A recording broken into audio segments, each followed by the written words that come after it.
এক কৌশল নিয়ে এসে হাজির হয়েছে।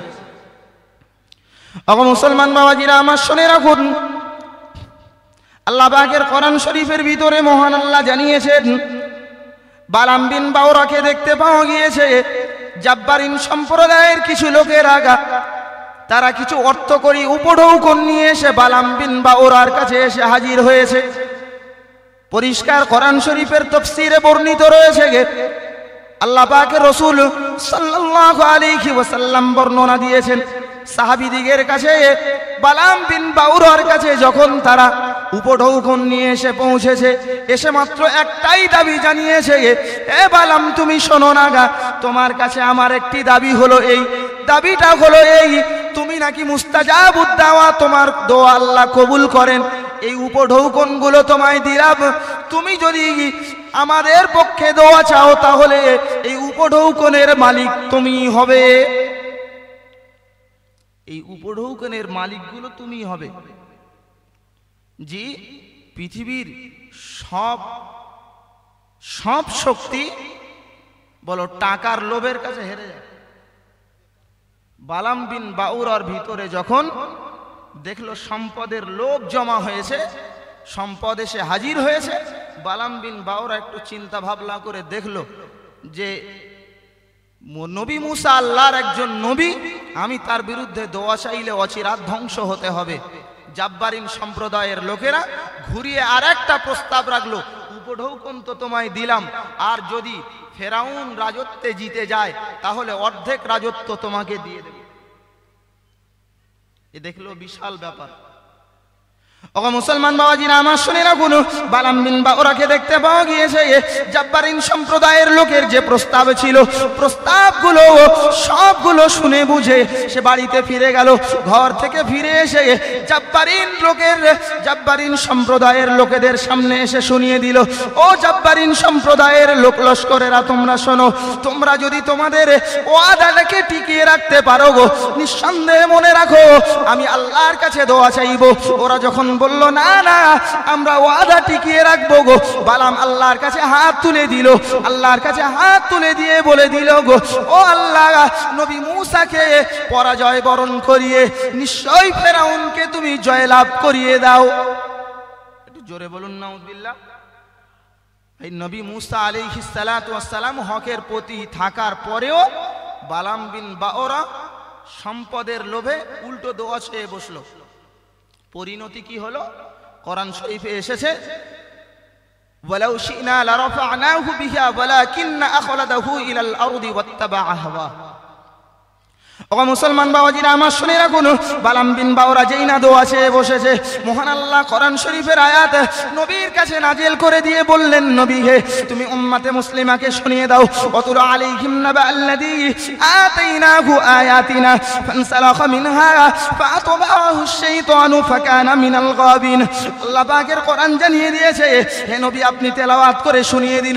ও নবী তুমি তেলাওয়াত করে মানুষ দিগকে শুনিয়ে দাও, নিশ্চয়ই আমি আল্লাহ পাক যাকে নিশ্চয় নিদর্শনা বলে দিয়েছিলাম, আর সেগুলোকে যে নিশ্চয়ই টাকার পিছনে দৌড়ে, সে অর্থের পিছনে দৌড়ে আর রাজত্বের পিছনে দৌড়ে সব কিছুকে ভুলে গিয়ে না না মুসার বিরুদ্ধে দোয়া চেয়ে বসেছে, আমি তো তার কাছ থেকে আমার দেওয়া নিদর্শনগুলো সবগুলো কেড়ে নিয়েছি।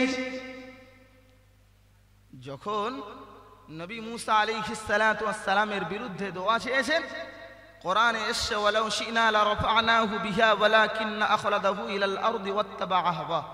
সে যখন নফসের গোলামতি করেছে তখন মহান আল্লাহ জানিয়ে দিয়েছেন, তাকে তো তার থেকে যে গুণগুলো দিয়েছিল মহান আল্লাহ সেগুলোকে ছিনিয়েই তো নিয়েছে। ফের পরে দেখতে পাওয়া গিয়েছে কোরআন এসে ফামাসালুহু কামাসালিল কালবি, তাকে কুকুরের মতো তাকে করে দিয়েছে। নবীকে আল্লাহ বললেন, নবী একটা কুকুর দৌড়ে যাক আর বসে থাক, তার কাজ হলো জিভটাকে বার করে দিয়ে সে হাঁপাতে থাকে, আমি বালামের জিভটাকে ওই রকম টেনে লম্বা করে দিয়েছি, এটা তার শাস্তি। উম্মতে মুসলিমা দিগকে বলো যাতে অর্থের লোভে পড়ে হকের বিরুদ্ধে দোয়া না চেয়ে নিঃসন্দেহে হকের বিরুদ্ধে মুখ না খোলে, মুখ খুললে বলো বালাম বিন বাওরার মতো পরিস্থিতি হতে পারে।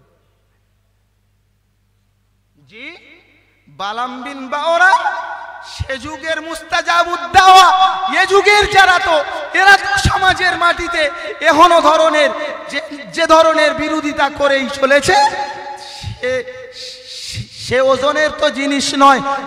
ওমিয়া বালামের মতো যদি অত বড় মুস্তাজাবুদ দাওয়ার জিভ টেনে বেরিয়ে আসে, তাহলে এদের কি ধ্বংস হতে শনি মঙ্গলবার লাগবে বলে মনে হয়? কথা বলেন। শুধু সময় আসতে দেরি করুন। পিছনের ইতিহাস অনেক আলেম ওলামারা বসে রয়েছেন, সামনে যারাই বসে রয়েছেন আমার তো বড় লজ্জাবোধ করছে। জি, আমি যাদের সঙ্গে বক্তব্য রাখছি অনেক মানুষ রয়েছেন যাদের ছাত্র সাজার যোগ্যতা আমার নেই। জি, সর্বোপরি আমাদের ভাই মুফতি আবু সাঈদ রহমানী সাহেব হুজুর রয়েছেন, তার সামনেও আমি কিছু কথা এটুকুই বলতে চাইছি, যারা কিনা এমন ধরনের কাজের বিরোধিতা করেছে শুধুমাত্র অর্থের লোভে। বালাম যেমন অর্থের লোভে শুধুমাত্র বিরুদ্ধচারণ করে সে ধ্বংস হয়েছে, নিশ্চয়ই এদিকে থাকলে তো তেমন অর্থ জোগাড় করা যাবে না। যেদিকে অর্থ পাওয়া যাবে সেদিকে চট করে ঘুরে শুধু মুখটা খুলে দাও, সমাজের মাটিতে শুধু মানুষ ফেস হিসাবে দেখে নেবে। জি, পুরো বাস্তব পরিস্থিতিটা সেই দিকেই ঘুরছে এবং হাওয়াও সেই দিকেই বইছে। আল্লাহ পাক রব্বুল আলামিন আমাদের সকলকে কবুল করেন, সকলে বলুন আল্লাহুম্মা আমিন।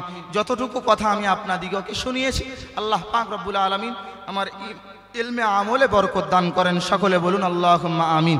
এবং সর্বোপরি ভাষাগত ভুল ত্রুটি হলে করবেন। আল্লাহ পাক রব্বুল আলামিন আমাদের সকলকে দ্বীন ও ইসলামের জন্য কবুল করেন, সকলে বলুন আরো একবার আল্লাহুম্মা আমিন। ভাই, অন্য সময় এটা জামিয়া, বেশি বক্তব্য রাখার সময় নয়, অন্য সময় আল্লাহ মৌকা দিলে আমি আপনাদের কাছে কথা শোনাবো ইনশাআল্লাহ। ভাই, আমি একেবারে অপরিচিত মুখ নয়, যদিও পরিচিত মুখ থাকলেও অনেকটা দূরত্বের কারণে আমি সময় সুযোগে সবসময় আপনাদের সামনে আসতে পারিনি।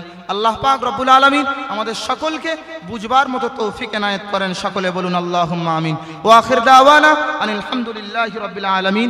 আসসালামু আলাইকুম ওয়া রাহমাতুল্লাহি ওয়া বারাকাতুহু। মুহাব্বতের সঙ্গে দরুদ শরীফ আল্লাহুম্মা